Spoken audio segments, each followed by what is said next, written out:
Welcome to M square tutorials. Friends, ಇಂದಿನ ವಿಡಿಯೋದಲ್ಲಿ ನಾವು ಮೆಂಬರ್ಶಿಪ್ ಆಪರೇಟರ್ಸ್ ಮತ್ತೆ ಐಡೆಂಟಿಟಿ ಆಪರೇಟರ್ಸ್ ಅಂದ್ರೆ ಏನು, ಅದು ಯಾವ ರೀತಿ ವರ್ಕ್ ಆಗುತ್ತೆ ಅದರ ಬಗ್ಗೆ ತಿಳ್ಕೊಳ್ಳೋಣ. ನೀವು ಪೈಥಾನ್ ಪ್ರೋಗ್ರಾಮಿಂಗ್ ಲ್ಯಾಂಗ್ವೇಜ್ ನ ಪೂರ್ತಿಯಾಗಿ ತಿಳ್ಕೋಬೇಕು ಅಂದ್ರೆ ಈ ಪ್ಲೇ ಲಿಸ್ಟ್ ಅಲ್ಲಿ ಬರುವ ಎಲ್ಲಾ ವಿಡಿಯೋಸ್ನ ತಪ್ಪದೇ ವೀಕ್ಷಿಸಿ. ಬನ್ನಿ ನಾವು ಇವಾಗ ವಿಡಿಯೋನ ಸ್ಟಾರ್ಟ್ ಮಾಡೋಣ.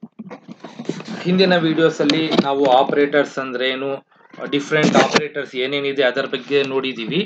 ಪರ್ಟಿಕ್ಯುಲರ್ ಆಗಿ arithmetic operators, relational operators, assignment operators ಇದನ್ನ ನಾನು ಆಲ್ರೆಡಿ ಎಕ್ಸ್ಪ್ಲೈನ್ ಮಾಡಿದ್ದೀನಿ.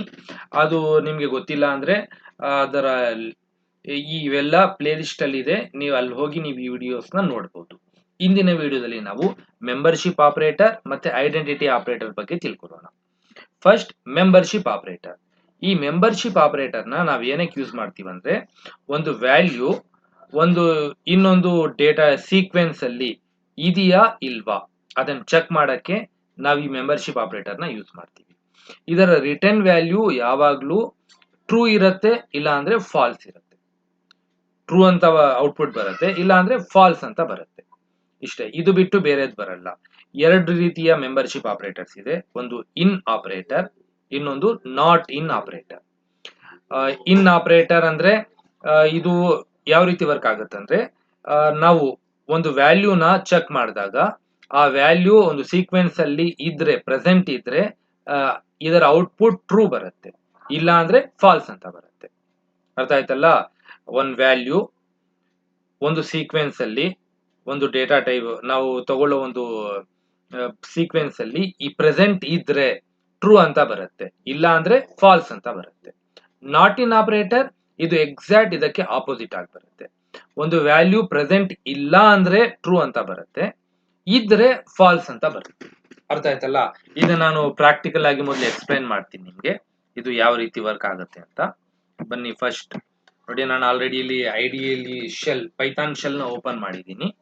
ಫಸ್ಟ್ ನಾವೊಂದು ಸೀಕ್ವೆನ್ಸ್, ಒಂದು ಸ್ಟ್ರಿಂಗ್ ಇಲ್ಲ ಒಂದು ಲಿಸ್ಟ್, ಒಂದು ಟಪಲ್ ಏನಾದ್ರೂ ತಗೊಳ್ಳೋಣ.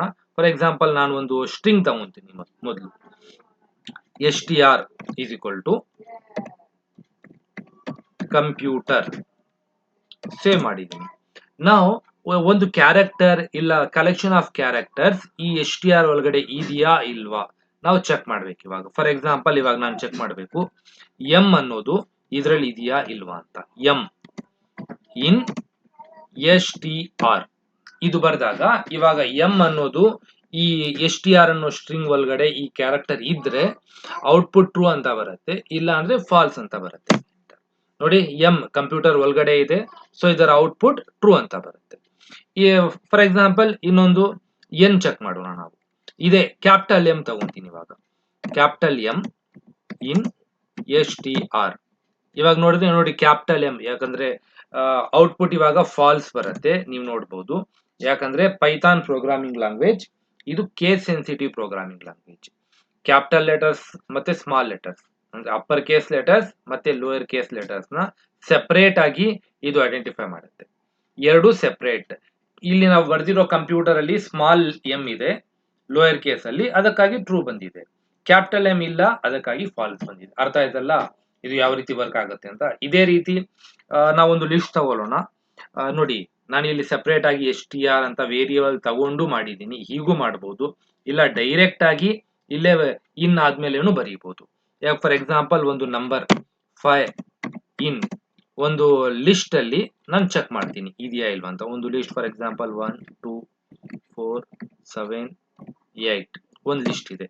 ಈ 5 ಈ ಲಿಸ್ಟ್ ಅಲ್ಲಿ ಇದ್ರೆ ಔಟ್ಪುಟ್ ಟ್ರೂ ಬರುತ್ತೆ, ಇಲ್ಲ ಅಂದ್ರೆ ಫಾಲ್ಸ್. ನೋಡಿ, 5 ಇದ್ರಲ್ಲಿ ಇಲ್ಲ, ಸೊ ಔಟ್ಪುಟ್ ಫಾಲ್ಸ್ ಬಂದಿದೆ. ಅರ್ಥ ಆಯ್ತಲ್ಲ ಫ್ರೆಂಡ್ಸ್? ಇದನ್ ಬೇಕಾದ್ರೆ ನಾವು ಈ ರೀತಿನೂ ಬರೀಬಹುದು. L is equal to 1 3 5 2. ಮೊದಲು ಒಂದು ವೇರಿಯೇಬಲ್ ಏನೋ ಒಂದು ನಾವು ತಗೊಂಡಿದೀವಿ, ನಾವು ಇವಾಗ ಚೆಕ್ ಮಾಡಬಹುದು. For example 3 in L. 3 in L, ಈ 3 ಅನ್ನೋದು ಈ ಎಲ್ ಅನ್ನೋ ಒಂದು ವೇರಿಯೇಬಲ್. ಇವಾಗ ಇದೊಂದು ವೇರಿಯೇಬಲ್, ಇದರಲ್ಲಿ ಇದನ್ನ ನಾವು ಸ್ಟೋರ್ ಮಾಡಿದೀವಿ. ಇದರಲ್ಲಿ ಇದ್ರೆ ಔಟ್ಪುಟ್ ಟ್ರೂ ಬರುತ್ತೆ, ಇಲ್ಲ ಅಂದ್ರೆ ಫಾಲ್ಸ್ ಬರುತ್ತೆ. ಸೊ 3 ಇದೆ, ಔಟ್ಪುಟ್ ಟ್ರೂ ಬಂದಿದೆ. ಇದು ಇನ್ ಆಪರೇಟರ್. ಇದಕ್ಕೆ exact opposite not in operator. ಇದನ್ನೇ ನಾವು ತಗೊಳ್ಳೋಣ 3 ನಾಟ್ ಇನ್ ಎಲ್. ಈ 3 ಎಲ್ ಒಳಗಡೆ ಇಲ್ಲ ಅಂದ್ರೆ ಔಟ್ಪುಟ್ ಟ್ರೂ ಬರುತ್ತೆ, ಇದ್ರೆ ಫಾಲ್ಸ್ ಅಂತ ಬರುತ್ತೆ. 3 ಆಲ್ರೆಡಿ ಇದೆ, ಅದಕ್ಕೆ ಔಟ್ಪುಟ್ ಫಾಲ್ಸ್ ಅಂತ ಬರುತ್ತೆ. ಇನ್ ಆಪರೇಟರ್ಗೆ ಎಕ್ಸಾಕ್ಟ್ ಆಪೋಸಿಟ್ ಆಗಿ ನಾಟ್ ಇನ್ ಆಪರೇಟರ್ ವರ್ಕ್ ಆಗುತ್ತೆ. ಯಾವಾಗ್ಲೂ ಇದರ ಔಟ್ಪುಟ್ ಟ್ರೂ ಇರುತ್ತೆ, ಇಲ್ಲ ಅಂದ್ರೆ ಫಾಲ್ಸ್ ಇರುತ್ತೆ. ಅರ್ಥ ಆಯ್ತಲ್ಲ, ಇದು ಯಾವ ರೀತಿ ಇನ್ ಆಪರೇಟರ್ ಮತ್ತೆ ನಾಟ್ ಇನ್ ಆಪರೇಟರ್ ವರ್ಕ್ ಆಗುತ್ತೆ ಅಂತ. ಇದನ್ನ ಜ್ಞಾಪಕ ಇಟ್ಕೊಳ್ಳಿ, ಮುಂದೆ ನಾವು ಪ್ರೋಗ್ರಾಮ್ಸ್ ಅಲ್ಲಿ ಇದನ್ನ ಜಾಸ್ತಿ ಯೂಸ್ ಮಾಡಬೇಕಾಗುತ್ತೆ. ಇದು ತುಂಬಾ ಇಂಪಾರ್ಟೆಂಟ್ ಕಾನ್ಸೆಪ್ಟ್.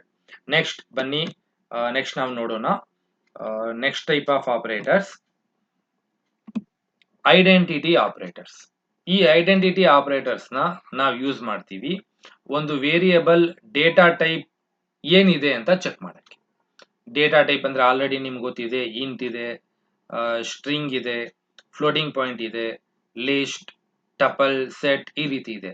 ಅದರ ಡೇಟಾ ಟೈಪ್ ಚೆಕ್ ಮಾಡಕ್ಕೆ ನಾವು ಯೂಸ್ ಮಾಡ್ತೀವಿ ಈ ಐಡೆಂಟಿಟಿ ಆಪರೇಟರ್. ನೆಕ್ಸ್ಟ್ ಇನ್ನೊಂದು ಸೇಮ್ ಈ ಐಡೆಂಟಿಟಿ ಆಪರೇಟರ್ ನ ನಾವು ಯೂಸ್ ಮಾಡ್ತೀವಿ ಎರಡು ವೇರಿಯೇಬಲ್ಸ್, ಎರಡು ಸೇಮ್ ಆಬ್ಜೆಕ್ಟ್ ನ ರೆಪ್ರೆಸೆಂಟ್ ಮಾಡ್ತಾ ಇದೆಯಾ, ರೆಫರ್ ಮಾಡ್ತಾ ಇದೆಯಾ ಇಲ್ವಾ, ಅದನ್ನ ಸಹ ನಾವು ಚೆಕ್ ಮಾಡಕ್ಕೆ ಯೂಸ್ ಮಾಡ್ತೀವಿ. ಇದರ ಔಟ್ಪುಟ್ ಸಹ ಯಾವಾಗ್ಲೂ ಟ್ರೂ ಇರತ್ತೆ, ಇಲ್ಲ ಅಂದ್ರೆ ಫಾಲ್ಸ್ ಅಂತ ಇರುತ್ತೆ. ಇಲ್ಲ ಟ್ರೂ ಇರತ್ತೆ, ಇಲ್ಲ ಫಾಲ್ಸ್ ಇರತ್ತೆ. 2 ಐಡೆಂಟಿಟಿ ಆಪರೇಟರ್ಸ್ ಇದೆ, ಒಂದು ಈಸ್ ಇದೆ, ಇನ್ನೊಂದು ಈಸ್ ನಾಟ್ ಇದೆ. ಇಲ್ಲಿ ನೀವು ಕನ್ಫ್ಯೂಸ್ ಮಾಡ್ಕೋಬಾರ್ದು. ಹಿಂದಿನ ಮೆಂಬರ್ಶಿಪ್ ಆಪರೇಟರ್ಸ್ ಅಲ್ಲಿ ಇನ್ ನಾಟ್ ಇನ್ ಅಂತಿತ್ತು. ಇಲ್ಲಿ ಐಡೆಂಟಿಟಿ ಆಪರೇಟರ್ಸ್ ಅಲ್ಲಿ ಈಸ್ ನಾಟ್. ಇಲ್ಲಿ ನಾಟ್ ಆಮೇಲೆ ಬರುತ್ತೆ, ಮೆಂಬರ್ಶಿಪ್ ಅಲ್ಲಿ ನಾಟ್ ಮೊದಲು ಬರುತ್ತೆ. ಕನ್ಫ್ಯೂಸ್ ಮಾಡ್ಕೋಬಾರ್ದು. ಫಸ್ಟ್ ಪಾಯಿಂಟ್, ಸೆಕೆಂಡ್ ಪಾಯಿಂಟ್ ಇದನ್ನ ಸ್ಮಾಲ್ ಲೆಟರ್ಸ್ ಅಲ್ಲೇ ಬರಿಬೇಕು. ಮೆಂಬರ್ಶಿಪ್ ಆಪರೇಟರ್ ಆಗಿರ್ಲಿ, ಐಡೆಂಟಿಟಿ ಆಪರೇಟರ್ ಆಗಿರ್ಲಿ. ಯಾಕಂದ್ರೆ Python case sensitive programming language. ನೀವು ಕ್ಯಾಪಿಟಲ್ ಲೆಟರ್ಸ್ ಅಲ್ಲಿ ಬರೆದ್ರೆ ಇದು ಎರರ್ ಮೆಸೇಜ್ ತೋರಿಸುತ್ತೆ. Is and is not. ಬನ್ನಿ ಇದು ಯಾವ ರೀತಿ ವರ್ಕ್ ಆಗುತ್ತೆ ಅಂತ ಇವಾಗ ಚೆಕ್ ಮಾಡೋಣ ನಾವು. ನಾನು ಇನ್ನೊಂದು ಸತಿ ಐಡಿಯಲ್ಲಿ ಶೆಲ್ ಓಪನ್ ಮಾಡ್ತೀನಿ, ಪೈಥಾನ್ ಶೆಲ್. ಓಕೆ, ಇದರಲ್ಲಿ ಫಸ್ಟ್ ನಾವೊಂದು ವೇರಿಯೇಬಲ್ ತಗೊಳ್ಳೋಣ, ಇಲ್ಲ ಏನೊಂದು ಎ ಇಸ್ ಈಕ್ವಲ್ ಟು 10 ತಗೊಂಡಿದ್ದೀನಿ. ಇದರ ಡೇಟಾ ಟೈಪ್ ನಾವು ಚೆಕ್ ಮಾಡ್ತಾ ಇದೀವಿ, ಇದರ ಡೇಟಾ ಟೈಪ್ ಇಂಟಾ ಇಲ್ವಾ ಅಂತ. ಅದಕ್ಕಾಗಿ ನಾವು ಈ ಐಡೆಂಟಿಟಿ ಆಪರೇಟರ್ಸ್ ಯೂಸ್ ಮಾಡ್ತೀವಿ. ಫಾರ್ ಎಕ್ಸಾಂಪಲ್ ಡೇಟಾ ಟೈಪ್ ಏನು ಅಂತ ಗೊತ್ತಾಗಕ್ಕೆ ನಾವು ಟೈಪ್ ಅನ್ನೋ ಫಂಕ್ಷನ್ ಯೂಸ್ ಮಾಡ್ತೀವಿ. ಟೈಪ್ ಎ ನೋಡಿ, ಮೊದಲು ನಾನು ಟೈಪ್ ಮಾಡಿ ಎಂಟರ್ ಮಾಡಿದ ತಕ್ಷಣ ಇದರ ಔಟ್ಪುಟ್ ಏನ್ ಬಂದಿದೆ ನೀವು ನೋಡಬಹುದು. ಇಲ್ಲಿ ಕ್ಲಾಸ್ ಇಂಟ್ ಅಂದ್ರೆ ಇದರ ಡೇಟಾ ಟೈಪ್ ಏನಿದೆ ಇಂಟ್ ಅಂತ ಬಂದಿದೆ. ಸೊ ಇವಾಗ ನಾವು ಈಸ್ ಆಪರೇಟರ್ ನ ಯೂಸ್ ಮಾಡೋಣ. Type a is int. So ಇದರ ಡೇಟಾ ಟೈಪ್ ನಾವಿಲ್ಲಿ ಚೆಕ್ ಮಾಡಕ್ಕೆ ಇನ್ ಕೊಟ್ಟಿದೀವಿ. ಇಂಟ್ ಅಂತ ಆಗಿದ್ರೆ ಔಟ್ಪುಟ್ ಟ್ರೂ ಬರುತ್ತೆ, ಇಲ್ಲ ಅಂದ್ರೆ ಫಾಲ್ಸ್ ಅಂತ ಬರುತ್ತೆ. ಓಕೆ, ಎಂಟರ್ ನೋಡಿ. ಎಸ್, ಇದರ ಡೇಟಾ ಟೈಪ್ ಇಂಟ್ ಇದೆ, ಔಟ್ಪುಟ್ ಟ್ರೂ ಬಂದಿದೆ. ಸೇಮ್ ಚೆಕ್ ಮಾಡೋಣ ನಾವು. Type a is floating point variable ಇದು ಚೆಕ್ ಮಾಡೋಣ. ಫಾಲ್ಸ್ ಬಂದಿದೆ. ಸೊ ಇದು ಫ್ಲೋಟಿಂಗ್ ಪಾಯಿಂಟ್ ಅಲ್ಲ, ಇಂಟ್, ಆದ್ರಿಂದ ಎ ಬಂದಿದೆ. ಇವಾಗ ನಾನು ಚೇಂಜ್ ಮಾಡ್ತೀನಿ. A is equal to 10.0. ಈ 10.0 ಅನ್ನೋದು ಒಂದು ಫ್ಲೋಟಿಂಗ್ ಪಾಯಿಂಟ್. ಇವಾಗ ನಾವು ಚೆಕ್ ಮಾಡೋಣ ಏನ್ ಔಟ್ಪುಟ್ ಬರುತ್ತೆ ಅಂತ. Type a is float. C output true. ಯಾಕಂದ್ರೆ ನಾವು ಎ ಅಲ್ಲಿ ಮೊದಲು ಇಂಟೀಜರ್ ಸ್ಟೋರ್ ಮಾಡಿದ್ವಿ, ಇವಾಗ ಫ್ಲೋಟಿಂಗ್ ಪಾಯಿಂಟ್ ಸ್ಟೋರ್ ಮಾಡಿದೀವಿ. ಸೊ ಆಟೋಮೆಟಿಕ್ ಆಗಿ ಇದರ ಡೇಟಾ ಟೈಪ್ ಚೇಂಜ್ ಆಗೋಯ್ತು, ಫ್ಲೋಟ್. ಸೊ ಔಟ್ಪುಟ್ ಟ್ರೂ ಬಂದಿದೆ. ಇವಾಗ ನಿಮ್ಗೊಂದು ಕನ್ಫ್ಯೂಷನ್ ಬರಬಹುದು, ಇದು ಏನಕ್ಕೆ ನಾವು ನಮ್ಗೆ ಡೇಟಾ ಟೈಪ್ ಬೇಕಂದ್ರೆ ಡೈರೆಕ್ಟ್ ಆಗಿ ಇಲ್ಲೇ ಬರ್ಕೋಬಹುದಲ್ಲ, ಈ ರೀತಿ ಟೈಪ್ ಎ ಅಂತ ಕೊಟ್ರೆ ಬರುತ್ತಲ್ಲ ಅಂತ.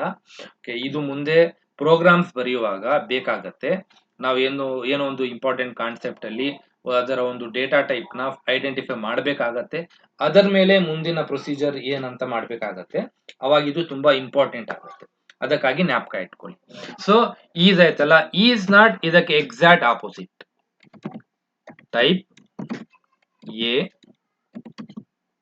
ಈಸ್ ನಾಟ್ ಫ್ಲೋಟ್ ಅಂದ್ರೆ ಇದರ ಡೇಟಾ ಟೈಪ್ ಫ್ಲೋಟ್ ಆಗಿಲ್ಲ ಅಂದ್ರೆ ಔಟ್ಪುಟ್ ಟ್ರೂ ಬರುತ್ತೆ. ಇಲ್ಲ ಅಂದ್ರೆ ಫಾಲ್ಸ್ ಅಂತ ಬರುತ್ತೆ. ನೋಡಿ, ಈಸ್ ನಾಟ್ ಫ್ಲೋಟ್, ಇದರ ಡೇಟಾ ಟೈಪ್ ಫ್ಲೋಟ್ ಇಲ್ಲ ಅಂದ್ರೆ ಟ್ರೂ ಬರುತ್ತೆ. ಇದರ ಡೇಟಾ ಟೈಪ್ ಫ್ಲೋಟ್ ಆಗಿದೆ, ಆದ್ರಿಂದ ಫಾಲ್ಸ್ ಬಂದಿದೆ. ಈಸ್ಗೆ ಎಕ್ಸಾಕ್ಟ್ ಆಪೋಸಿಟ್ ಆಗಿ ಇದು ಈಸ್ ನಾಟ್ ವರ್ಕ್ ಆಗುತ್ತೆ. ಅರ್ಥ ಆಯ್ತಲ್ಲ? ಇದು ಒನ್ ಟೈಪ್, ಒನ್ ಆಪ್ಷನ್. ನಾವು ಏನಕ್ಕೆ ಇದು ಐಡೆಂಟಿಟಿ ಆಪರೇಟರ್ ಯೂಸ್ ಮಾಡ್ತೀವಿ ಅಂತ. ಇನ್ನೊಂದು, ಎರಡು ವೇರಿಯೇಬಲ್ಸ್ ಸೇಮ್ ಆಬ್ಜೆಕ್ಟ್ ನ ರೆಫರ್ ಮಾಡ್ತಾ ಇದೆಯಾ ಇಲ್ವಾ ಅದನ್ನ ಚೆಕ್ ಮಾಡಕ್ಕೆ. ಆಬ್ಜೆಕ್ಟ್ ಅಂದ್ರೆ ಏನಂದ್ರೆ, ನಾವು ಯಾವುದೇ ಒಂದು ವೇರಿಯೇಬಲ್ ನ ಕ್ರಿಯೇಟ್ ಮಾಡಿದಾಗ ಅದಕ್ಕೊಂದು ಆಬ್ಜೆಕ್ಟ್ ಕ್ರಿಯೇಟ್ ಆಗುತ್ತೆ ಪೈಥಾನ್ ಅಲ್ಲಿ. ಅದಕ್ಕೊಂದು ಯುನಿಕ್ ಐಡಿ, ಆಬ್ಜೆಕ್ಟ್ ಕ್ರಿಯೇಟ್ ಆದಾಗ ಅದಕ್ಕೊಂದು ಯುನಿಕ್ ಐಡಿ ಅಸೈನ್ ಆಗುತ್ತೆ. ಸೊ ಅದು ಇವೆರಡು ಒಂದೇ ಐಡಿ ಇದೆಯಾ ಇಲ್ವಾ ಅದು ಚೆಕ್ ಮಾಡಕ್ಕೂ ಸಹ ನಾವು ಇದು ಈಸ್ ನಾಟ್ ಯೂಸ್ ಮಾಡ್ತೀವಿ. ಫಾರ್ ಎಕ್ಸಾಂಪಲ್, ಇವಾಗ ಎ ಇಸ್ ಈಕ್ವಲ್ ಟು ಇದೆ, ನಾನು ಇವಾಗ B is equal to A ಅಂತ ಕೊಟ್ಟಿದ್ದೀನಿ. B is equal to A, ಇಲ್ಲಿ B is equal to A ಅಂತ ಕೊಟ್ಟಾಗ ಇಲ್ಲಿ ಏನಾಗ್ತಾ ಇದೆ, ಎ ಬಿ ಗೆ ಅಸೈನ್ ಆಗ್ತಾ ಇದೆ, ಅದರ ಜೊತೆಯಲ್ಲಿ ಎರಡು ಸೇಮ್ ಆಬ್ಜೆಕ್ಟ್ ನ ರೆಫರ್ ಮಾಡ್ತಾ ಇದೆ. ಇದಕ್ಕೆ ನಾನು ಒಂದು ಸೆಪರೇಟ್ ವಿಡಿಯೋ ಮಾಡ್ತೀನಿ, ಇದೇನು ಆಬ್ಜೆಕ್ಟ್ ಯಾವ ರೀತಿ ಅಂತ. ಇವಾಗ ನಾವು ಚೆಕ್ ಮಾಡೋಣ. B is A, B is A ಅಂದ್ರೆ ಬಿ ಮತ್ತೆ ಎ ಎರಡು ಸೇಮ್ ಆಬ್ಜೆಕ್ಟ್ ಇದೆಯಾ ಇಲ್ವಾ. ಎಂಟರ್. ಸಿ, ಟ್ರೂ ಬಂದಿದೆ. ಯಾಕಂದ್ರೆ ಬಿ ಮತ್ತೆ ಎ ಎರಡರಲ್ಲೂ ವ್ಯಾಲ್ಯೂ ಏನಿದೆ 10.0. ಎರಡು ಇಲ್ಲಿ ವ್ಯಾಲ್ಯೂ ಇಂಪಾರ್ಟೆಂಟ್ ಅಲ್ಲ, ಒಂದೇ ಆಬ್ಜೆಕ್ಟ್ ರೆಫರ್ ಮಾಡ್ತಾ ಇದೆಯಾ ಇಲ್ವಾ ಅದಕ್ಕಾಗಿ. ನಾನು ಇನ್ನೊಂದು ವೇರಿಯೇಬಲ್ ತಗೊಂತೀನಿ. ಇವಾಗ c is equal to same value ಕೊಡ್ತೀನಿ, 10.0 ಕೊಟ್ಟಿದ್ದೀನಿ ಇಲ್ಲಿ. ಇವಾಗ ಏನಾಗುತ್ತೆ, 10.0 ಕೊಟ್ಟಾಗ ಸಿ ಯಲ್ಲೂ 10.0 ಇದೆ, ಎ ಮತ್ತೆ ಬಿ ಯಲ್ಲೂ 10.0 ಇದೆ. ಆದ್ರೆ ನಾವು ಇವಾಗ ಮಾಡಿದಾಗ ನೋಡಿ, c is a, output false ಬರುತ್ತೆ. ವ್ಯಾಲ್ಯೂ ಇಂಪಾರ್ಟೆಂಟ್ ಅಲ್ಲ, ಇದು ಆಬ್ಜೆಕ್ಟ್ ನ ರೆಫರ್ ಮಾಡ್ತಾ ಇರೋ ಆಬ್ಜೆಕ್ಟ್ ಸೇಮ್ ಇದೆಯಾ ಇಲ್ವಾ ಅದು ಇಂಪಾರ್ಟೆಂಟ್.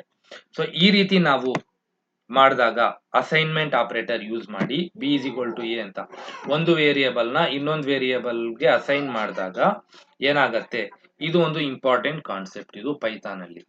ಯಾಕಂದ್ರೆ ಡೇಟಾ ಟೈಪ್ಸ್ ಅಲ್ಲಿ ಮ್ಯೂಟೇಬಲ್ ಮತ್ತೆ ಇಮ್ಯೂಟೇಬಲ್ ಡೇಟಾ ಟೈಪ್ಸ್ ಬರುತ್ತೆ. ಆ ಕಾನ್ಸೆಪ್ಟ್ ನಾನು ನಿಮ್ಗೆ ಎಕ್ಸ್ಪ್ಲೈನ್ ಮಾಡ್ತೀನಿ ಸೆಪರೇಟ್ ಆಗಿ. ಇವಾಗ ಜಸ್ಟ್ ನೀವು ಇದು ಅರ್ಥ ಮಾಡ್ಕೊಳ್ಳಿ, is operator, is not operator ಯಾವ ರೀತಿ ವರ್ಕ್ ಆಗುತ್ತೆ ಅಂತ. ಫಸ್ಟ್ ಮೆಂಬರ್ಶಿಪ್ ಆಪರೇಟರ್ ಇದೆ, ಅದರಲ್ಲಿ ಇನ್ ಮತ್ತೆ ನಾಟ್ ಇನ್ ಎರಡು ಆಪರೇಟರ್ಸ್ ಇದೆ. ಇನ್ ಯಾವ ರೀತಿ ವರ್ಕ್ ಆಗುತ್ತಂದ್ರೆ, ಒಂದು ವ್ಯಾಲ್ಯೂ ಒಂದು ಸೀಕ್ವೆನ್ಸ್ ಅಲ್ಲಿ ಪ್ರೆಸೆಂಟ್ ಇದ್ರೆ ಔಟ್ಪುಟ್ ಟ್ರೂ ಅಂತ ಬರುತ್ತೆ, ಅದು ಇಲ್ಲ ಅಂದ್ರೆ ಔಟ್ಪುಟ್ ಫಾಲ್ಸ್ ಅಂತ ಬರುತ್ತೆ. ನಾಟ್ ಇನ್ ಅದಕ್ಕೆ ಎಕ್ಸಾಕ್ಟ್ ಆಪೋಸಿಟ್, ಒಂದು ವ್ಯಾಲ್ಯೂ ಒಂದು ಸೀಕ್ವೆನ್ಸ್ ಅಲ್ಲಿ ಪ್ರೆಸೆಂಟ್ ಇಲ್ಲ ಅಂದ್ರೆ ಟ್ರೂ ಬರುತ್ತೆ, ಪ್ರೆಸೆಂಟ್ ಇದ್ರೆ ಫಾಲ್ಸ್ ಅಂತ ಬರುತ್ತೆ. ನಂಬರ್ ಒನ್, ಈ ಕಾನ್ಸೆಪ್ಟ್ ಆಯ್ತಲ್ಲ. ಇದು ಐಡೆಂಟಿಟಿ ಆಪರೇಟರ್ಸ್ ಅಲ್ಲಿ ಈಸ್ ನಾಟ್ ಎರಡು ಆಪರೇಟರ್ಸ್ ಇದೆ. ಇದನ್ನ ನಾವು ಮೇನ್ಲಿ ಟೂ ಪರ್ಪಸ್ ಗಾಗಿ ಯೂಸ್ ಮಾಡ್ತೀವಿ. ಫಸ್ಟ್ ಏನ್ ಮಾಡ್ತೀವಿ ಅಂದ್ರೆ, ಅದರ ಡೇಟಾ ಟೈಪ್ ಏನಿದೆ ಅಂತ ಚೆಕ್ ಮಾಡಕ್ಕೆ.